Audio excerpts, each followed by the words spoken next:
श्री परमात्मने नमः। ओम वासुदेवाय नमः। ओम व्यासदेवाय नमः। ओम जगन्नाथदासाय नमः। ओम गणेशाय नमः। हे माँ सरस्वती तमें कंठरे बस, माँ कंठरे बस। अति बड़ी जगन्नाथ दास रचित श्रीमद्भागवत महापुराण षष्ठ स्कंधर आज आम तृतीय अध्याय श्रवण करवा। यही अध्यायर प्रथम भाग पद्यांतरी एवं द्वितीय भाग यार व्याख्या श्रवण करने को पाइबा। वर्तमान अजामिल उपाख्यान कथा चली। तो यही तृतीय अध्याय जम और जमदूतों मध्य कथोपकथन चली। क्यों विषय जे अजामिल नाम जड़े तपस्वी ब्राह्मण परवर्ती अवस्था शूद्र स्त्री सहित विवाह करी तांकर 10टी पुत्र जन्म होते। शेष पुत्र नाम थिला नारायण।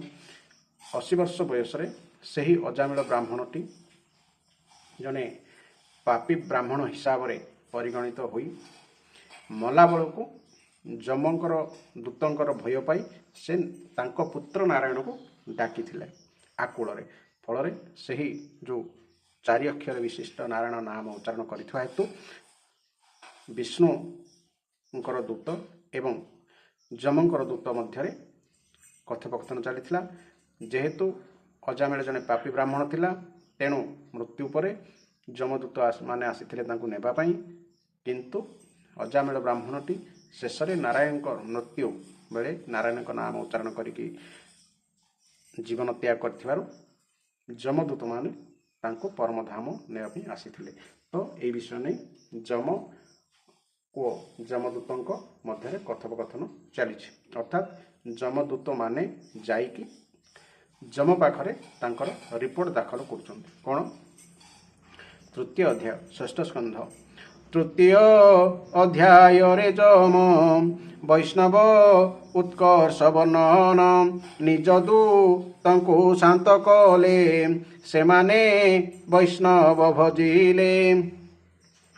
राजा परीक्षित वाच आपणा दूत वाक्य शुणी किबो इले दंड पाणी जमरा जार आज्ञा होत जेणु इला विपरीत विष्णुदूतरे जमदूत जेणु इले पराजित जार बस सर्वजने एतबी चित्र मोर मने जमदंडर भग्न काहि पूर्वेशु नीला केहि नाही एतस संशय अद्भुत भमुनि कहिबा तदंत तुम्भर तहु अन्य केहु संशय छेदी मम तहु।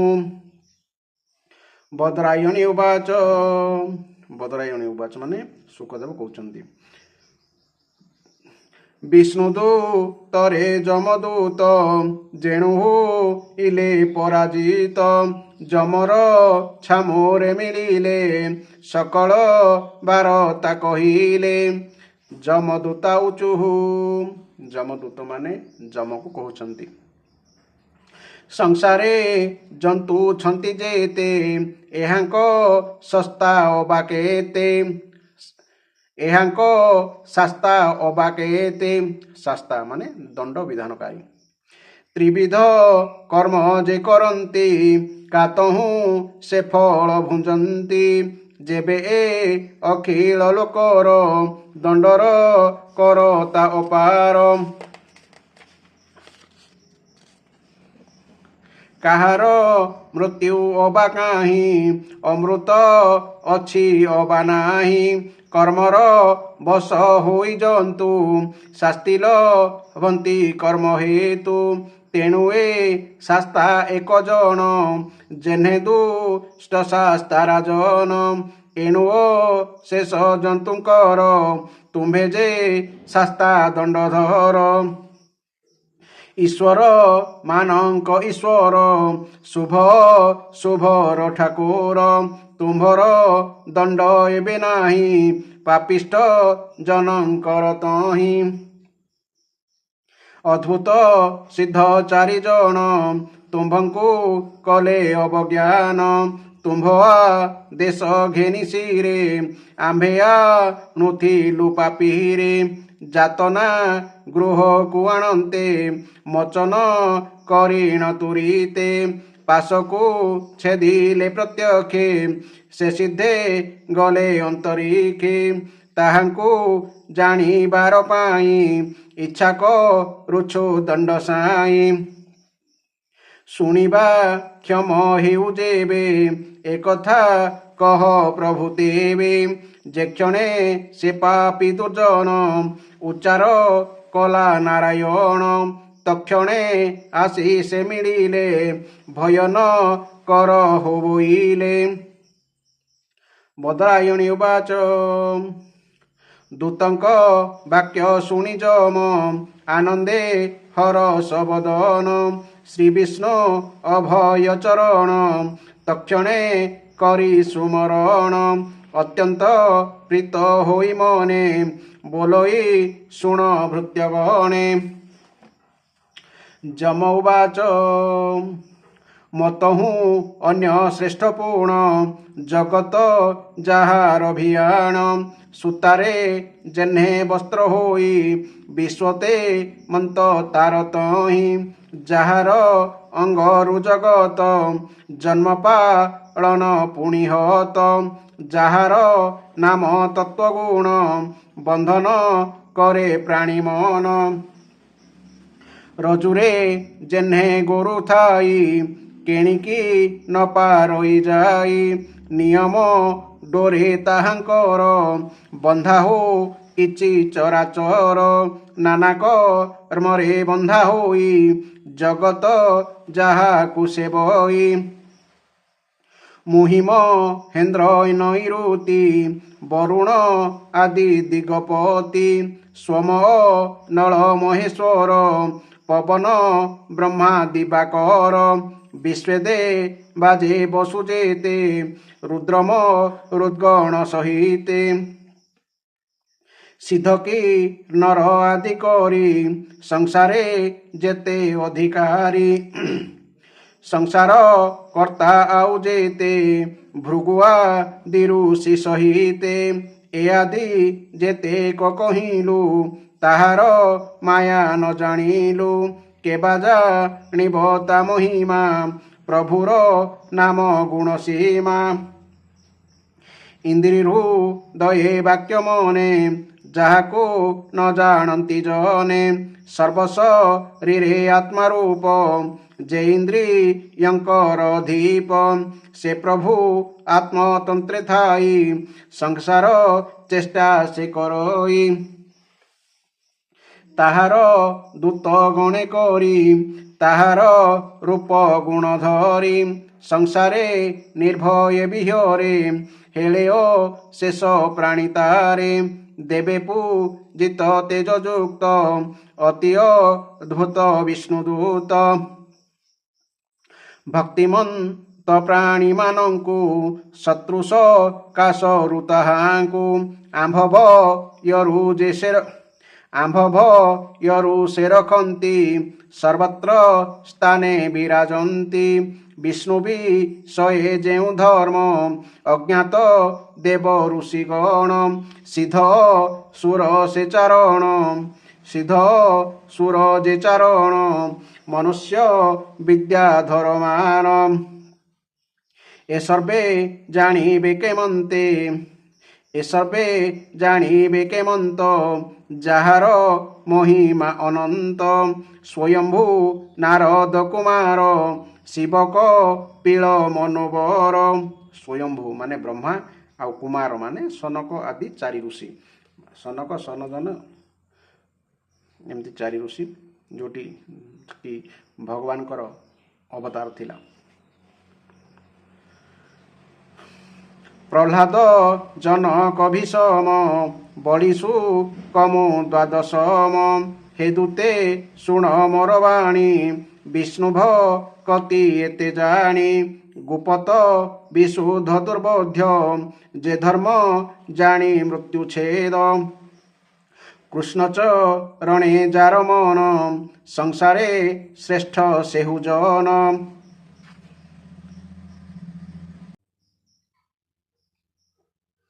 ନାମ ଚାରନ୍ତି ଯେ ବାରେ ଭକତ ବୋଲି ବୋଲୁ ତାରେ ଭାଗବତର ଧର୍ମ ଜାଣି କୋଟିକେ ଗୋଟି ପରିମାଣି ହେ ଦୂତେ ଈଶ୍ୱରର ନାମ ମହିମା ଦେଖ ଉଚ୍ଚାରିଣ ଅଜାମିଳ ହିଁ ଯେ ନାମରୁ ମୁକ୍ତ ହେଲା ମୃତ୍ୟୁ ପାଶରୁ ତୁମ୍ଭକୁ ଦେଖି ଭୟ କଲା ନାରାୟଣ ବୋଲି ବୋଇଲା ତକ୍ଷଣେ ସର୍ବ ପାପ ଗଲା ମୋ ପାଶୁ ମୁକ୍ତ ହୋଇଲା ଶ୍ରୀକୃଷ୍ଣ ନାମ ସଂକୀର୍ତ୍ତନ ପ୍ରାଣୀଙ୍କ ପାପ ବିମୋଚନ ଯଜ୍ଞାଦି କରି ମୂଢ଼ମତି ନାନା ପ୍ରକାରେ ପ୍ରବର୍ତ୍ତନ୍ତି ନାମ ମହିମା ନ ଜାଣନ୍ତି ବିଷ୍ଣୁ ମାୟାରେ ମୋହ ହୁଅନ୍ତି ଏମନ୍ତେ ଯେ ପ୍ରାଣୀ ପଣ୍ଡିତ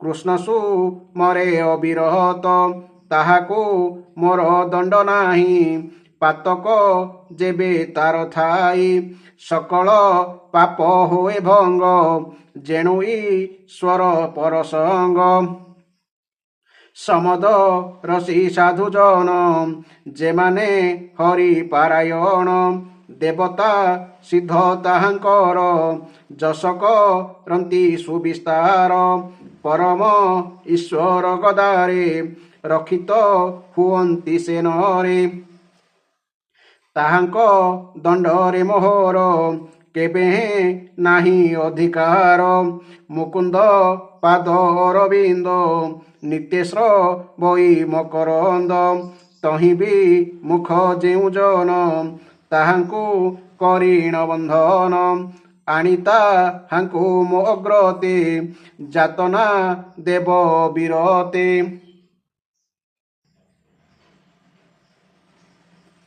ନିର୍ଲୋଭ ଯେ ପରମହଂସ ତାହାଙ୍କୁ ନ କରି ଜିଜ୍ଞାସ ତାହାକୁ ନ କରି ଜିଘାସ ଗୃହ ବନ୍ଧନେ ମନ ଦେଇ ନିତ୍ୟ ସାଧୁ ପଥେ ଥାଇ ଜିହ୍ୱାରେ ନ ବୋଲଇ ନାମ ନ ଚିନ୍ତେ ଅଭୟ ଚରଣ କୃଷ୍ଣର ପାଦେ ଶିର ଦେଇ କେବେ ସ୍ତୁତି ନ କରଇ ବିଷ୍ଣୁର କର୍ମରେ ବର୍ଜିତ ନିରତେ କୁସଙ୍ଗେ ଆଶ୍ରିତ ଏମନ୍ତ ଭାବେ ଯେତେ ପ୍ରାଣୀ ଯାତନା ଦିଅ ତାକୁ ଆଣି ଏମନ୍ତ ଦୂତ ଆଗେ କହି ଯମକ ହନ୍ତି କୃଷ୍ଣ ଧ୍ୟାଇ ମୋର ଦୂତଙ୍କ ଅପରାଧ କ୍ଷମା କରିବା ପଦ୍ମପାଦ ଶ୍ରୀହରି ପୁରୁଷ ପ୍ରମାଣ କ୍ଷମା କରନ୍ତୁ ନାରାୟଣ ପଣ୍ଡିତେ ଯାର ପଦ୍ମପାଦେ ସେବନ୍ତି ନିତ୍ୟ ଅପ୍ରମାଦେ ତାହାଙ୍କୁ ମୋର ନମସ୍କାର ଏ ଅପରାଧ କ୍ଷମା କର ଶ୍ରୀ ଶୁକ ଉବାଚ ଏଣୁଟି ହରି ସଂକୀର୍ତ୍ତନ ଜଗତ ମଙ୍ଗଳ କାରଣ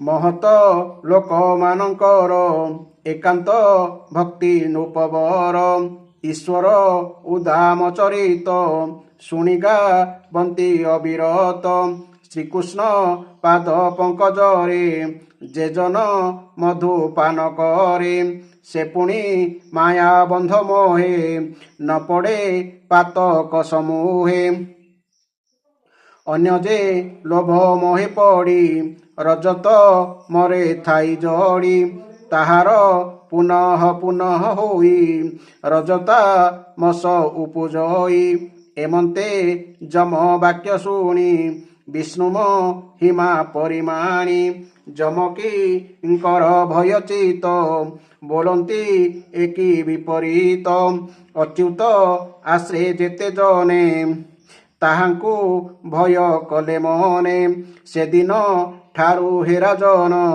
ଦେଖିଲେ ଭୟେ ହନ୍ତି ଛନ ମଳୟ ଗିରି ତଟେ ବସି ହରିଚରିତ ପରଂଶ ହସି କହିଲେ କୁମ୍ଭ ଜନ୍ମ ମୁନି ଗୁପତ ଇତିହାସ ବାଣୀ। କୁମ୍ଭ ଜନ୍ମ ମୁନି ଅର୍ଥାତ୍ ଅଗସ୍ତ୍ୟ ଋଷି। ଆଚ୍ଛା,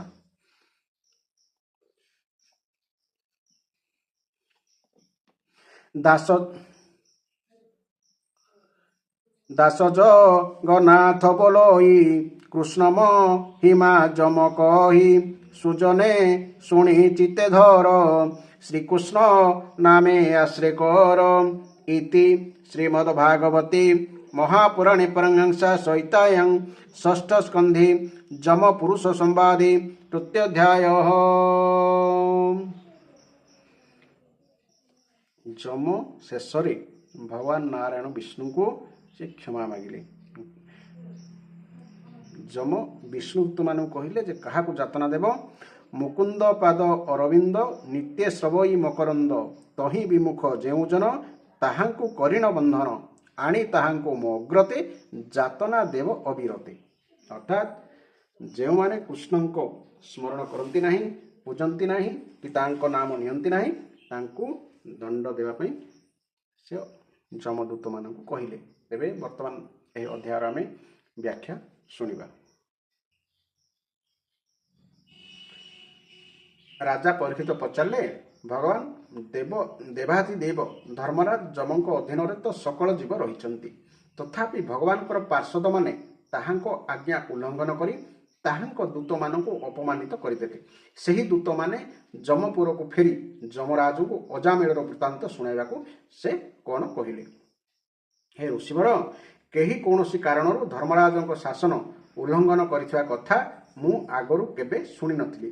ଏହା ଶୁଣି ଲୋକଙ୍କ ଭିତରେ ନିଶ୍ଚୟ ବହୁ ସଂଶୟ ଉପୁଜିବ। ମୁଁ ଭାବୁଛି ଆପଣଙ୍କ ଛଡ଼ା ଅନ୍ୟ କେହି ସେହି ସଂଶୟ ମୋଚନ କରିପାରିବେ ନାହିଁ। ଶ୍ରୀ ଶୁକଦେବ କହିଲେ, ହେ ପରୀକ୍ଷିତ, ଭଗବାନଙ୍କର ପାର୍ଷଦମାନେ ଯମଦୂତମାନଙ୍କ ପ୍ରଯତ୍ନ ବିଫଳ କରିଦେବାରୁ ସେହି ଦୂତମାନେ ସଞ୍ଜମନିପୁରକୁ ଅଧିପତି ତଥା ସେମାନଙ୍କର ଶାସକ ଯମରାଜ ପାଖକୁ ଯାଇ ନିବେଦନ କଲେ। ଯମରାଜଙ୍କ ପୁରୀ ହେଉଛି ସଞ୍ଜମନିପୁର। ଯମଦୂତମାନେ ଯାଇକି ଯମକୁ କହୁଛନ୍ତି, ପ୍ରଭୁ, ସଂସାରର ଜୀବମାନେ ପାପ ପୁଣ୍ୟ ଅଥବା ଉଭୟ ମିଶ୍ରିତ ଏପରି 3 ପ୍ରକାର କର୍ମ କରନ୍ତି। ସେମାନଙ୍କୁ ସେମାନଙ୍କ କର୍ମର ଫଳ ଦେଉଥିବା ଶାସକ କେତେଜଣ ଅଛନ୍ତି?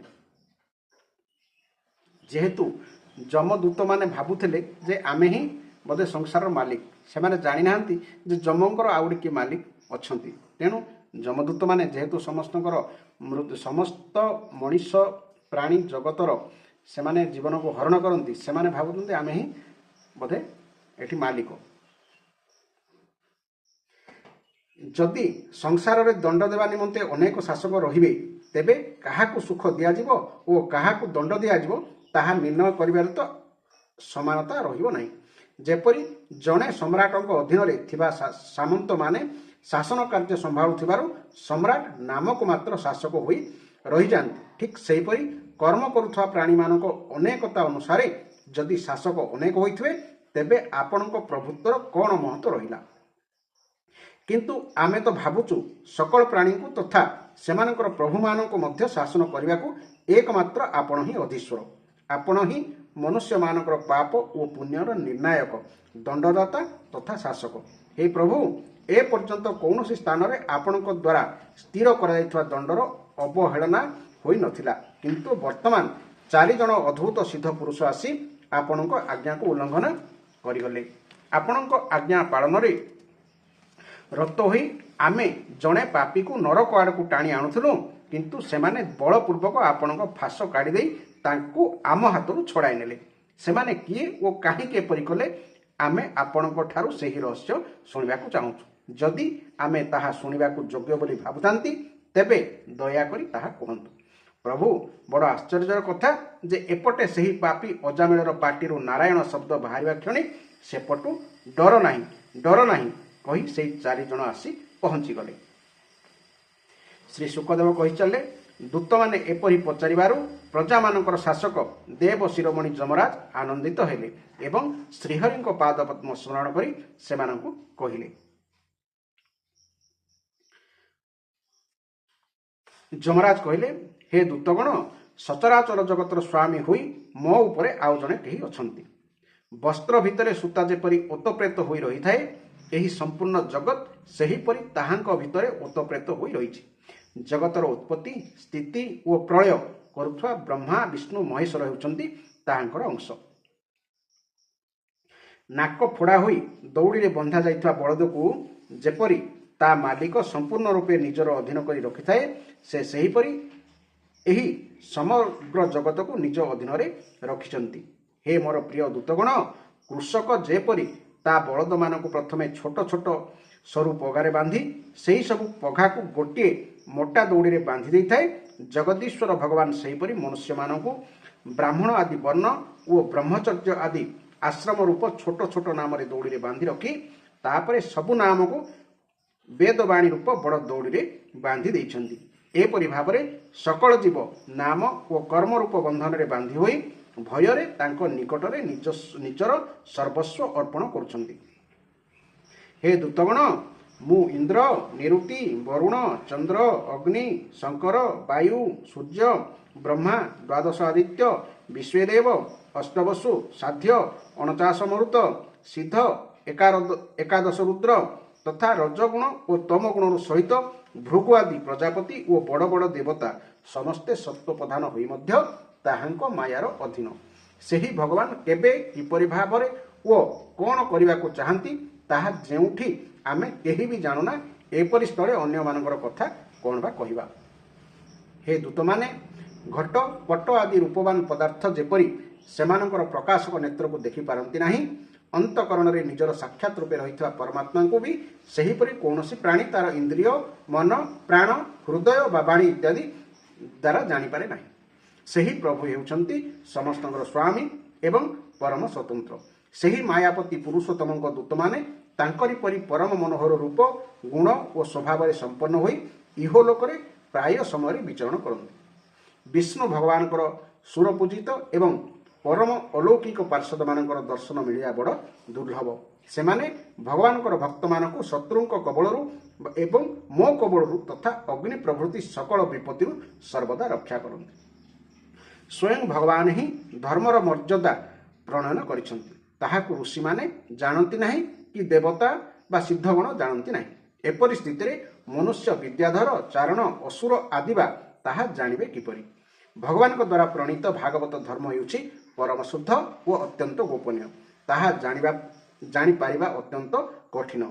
ଯେ ତାହା ଜାଣିପାରନ୍ତି ସେ ଅମରତ୍ୱ ପଦ ଲାଭ କରନ୍ତି। ଦୂତଗଣ, ଭାଗବତ ଧର୍ମର ରହସ୍ୟ ବ୍ରହ୍ମା, ଦେବର୍ଷି ନାରଦ, ଭଗବାନ ଶଙ୍କର, ସନତ କୁମାର, କପିଳ ଦେବ, ସ୍ୱୟଂଭୁବ ମନୁ, ପ୍ରହ୍ଲାଦ, ଜନକ, ଭୀଷ୍ମ, ବଳି, ଶୁକଦେବ ଏବଂ ମୁଁ ମାନେ ଧର୍ମରାଜ, ଏହି 12 ଜଣ ହିଁ ଜାଣୁ।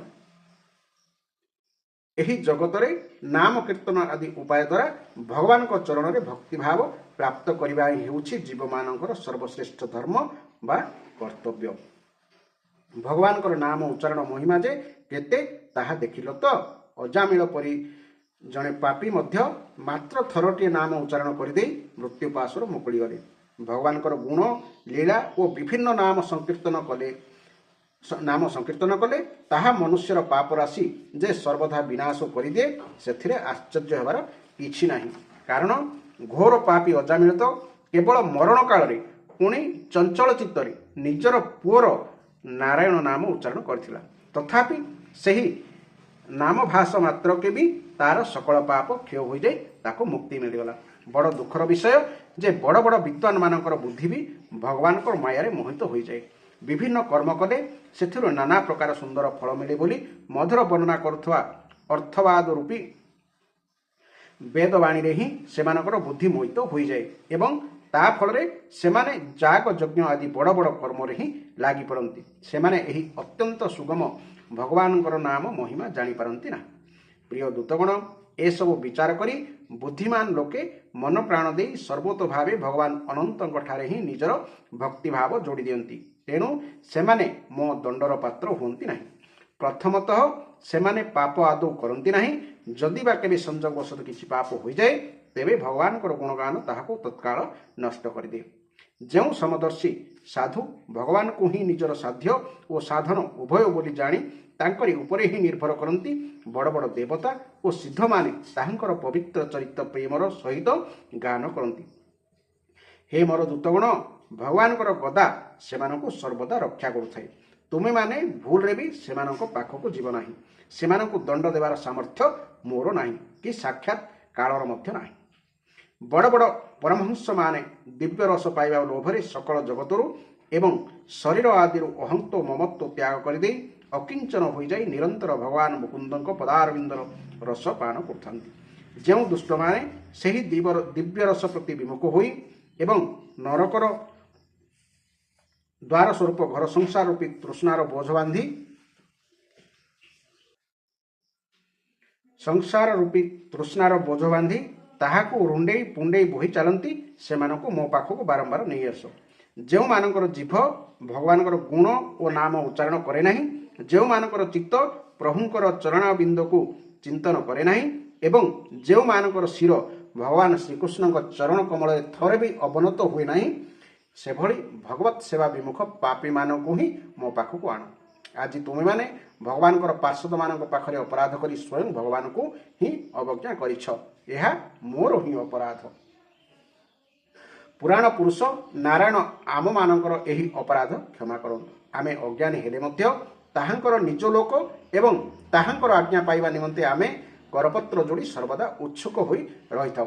तेणु परम महिमान्वित भगवान आमको क्षमा करदेवे। मु सेही सर्वांतजामी अखंड अनंत प्रभु को नमस्कार करुछि। श्री शुकदेव कही चले, हे परीक्षित, तुमे एतिकी जानी रख जे जेते बड़ पाप हेउना काहीकि केवल भगवान विभिन्न गुण लीला और नाम कीर्तन करबा ही होछि ताहार सर्वोत्तम और अंतिम प्रायश्चित। सही प्रायश्चित पाप वासना को मध्य निर्मूल करदिए। यह द्वारा समग्र संसार कल्याण होइଥାଏ। जो माने बारंबार भगवान उदार और कृपापूर्ण चरित श्रवण कीर्तन करती सेमानंक हृदय प्रेममय भक्ति उदय हो जाए। सही भक्ति द्वारा जेपरी आत्मसिद्धि होइଥାଏ कुच्छ चंद्रायण आदि व्रत मानक द्वारा सेतिकी मध्य होई पारे नाही। जो माने भगवान श्री कृष्णचंद्रंकर चरणारविंद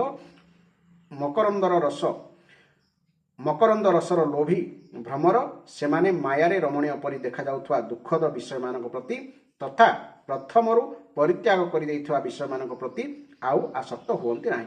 किंतु जो माने एही दिव्य रस प्रति विमुख और जो मानकर विवेक बुद्धि को विभिन्न कामना भ्रष्ट कर दैथाए सेमाने पाप क्षालन करने निमंते बारंबार प्रायश्चित रूपे कर्म परे कर्म करि चलंती। ता फलरे सेमानकर कर्म वासना तुटे नाही एवं सेमाने पुणी पूर्ववत दोष करि दियंती।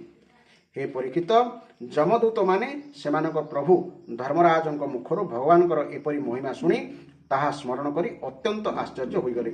सेमानकर संदेह टूटीगला। सेमाने सही दिन ठारू भୟରେ भगवानकर आश्रित भक्त मान पाखको जाती नहीं। जीवा कथा कौन कहवा, सेमानक आड़को तीक्ष्ण दृष्टि मध्य पकाइबाको सेमाने भय करती। प्रिय परीक्षित, एही चरित्र हेउछि परम गोपनीय। मलय पर्वत उपरे विराजमान अगस्त्य ऋषि भगवान श्रीहरि को पूजा करने समय मते यह कहिथिले। अगस्त्य ऋषिंकर अन्य एक नाम मध्य आज आम जानिबा। ताहांकर अन्य नाम होछि कुंभ जन्म मुनि। यही अध्याय आपण मानू केमती लागला निश्चय मतामत देबे एवं एमिति प्रत्येक भागवतर प्रत्येक अध्याय प्रत्येक स्कंध धारावाहिक भाव में शुणा चैनल टी सब्सक्राइब करेंगे। जय जगन्नाथ, जय जगन्नाथ, जय जगन्नाथ। यही अध्याय शुणुवर भगवान विष्णु आपण को कृपा दृष्टि प्रदान करंतु।